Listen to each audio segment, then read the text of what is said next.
Les travaux de démolition du bâtiment KISS à l'université d'Abomey-Calavi ont démarré le jeudi dernier, conformément à la décision du Conseil des ministres du 16 juin.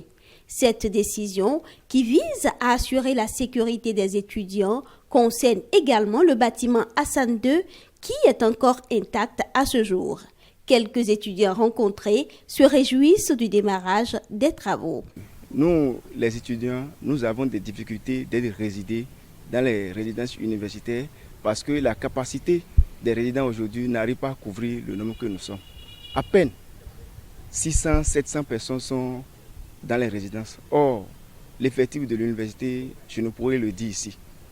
Donc, c'est déjà un problème cela. Et il y a des bâtiments qui ne sont pas utilisés.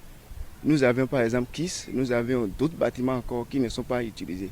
Si ces bâtiments-là sont en utilisation, cela pouvait augmenter la capacité des autorités à prendre les étudiants en résidence. Donc c'est un sentiment de joie, puisque dès que ça sera démoli, il y aura d'autres qui seront construits. Par rapport à la démolition, je ne pense pas trop. Moi j'apprécie, c'est appréciable. Les gouvernants sont dans une vision pour l'amélioration de nos résidences. Après le lancement de l'opération, l'équipe ne s'est pas représentée sur les lieux jusqu'à ce lundi matin.